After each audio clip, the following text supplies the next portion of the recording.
ಅವರದು ಒಂದು ದಿವಸದ ಸಾಧನೆ ಅಲ್ಲ, ಅದು ತಪಸ್ಸಾದು.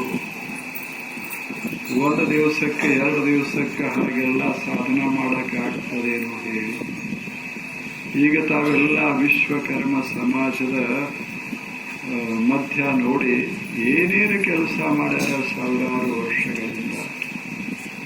ಕಲ್ಲಿನೊಳಗ ಸೌಂದರ್ಯ ತಂದ ಹೇಳಿ, ಬರೀ ಕಲ್ಲಿನೊಳಗ ಸೌಂದರ್ಯ ತಂದಾರ.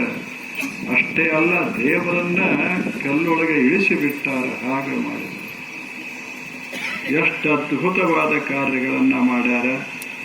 ಅಂಥ ವಿಶ್ವಕರ್ಮದ ಕರ್ಮ ಏನು ಅದಾನಲ್ಲ, ಆತನ ವಿಸ್ತಾರ ಈ ಜಗತ್ತೆಲ್ಲ ಅಂತ ವರ್ಣಿಸಿದರು ವೇದಗಳ. ಜಗತ್ತನ್ನು ಯಾರು ಎಷ್ಟು ಸುಂದರ ಮಾಡಿದರು? ವಿಶ್ವಕರ್ಮ ಮಾಡಿದ. ಇಲ್ಲೊಂದು ದೀಪ ಹೊತ್ತಿಸಿಟ್ಟ, ಸೂರ್ಯನ ದೀಪವನ್ನು ಹೊತ್ತಿಸಿಟ್ಟ. ಗ್ರಹಗಳನ್ನು ನಿರ್ಮಾಣ ಮಾಡಿದ.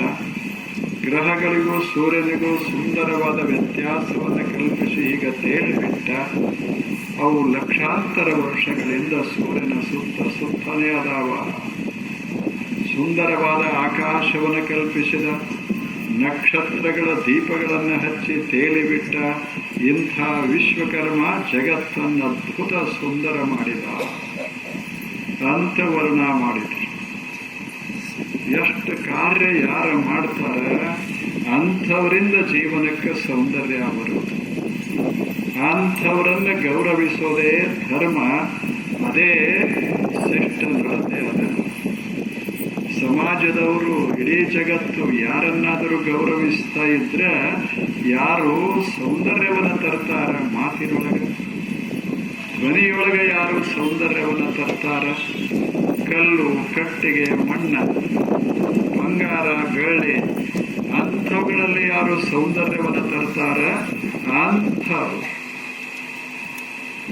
ಅವರೇನು ಸಾಮಾನ್ಯನು? ಅಂಥವರಿಂದ ಈ ಜಗತ್ತು ಸುಂದರ ಸುಂದರ ಸುಂದರವಾಗಿದೆ.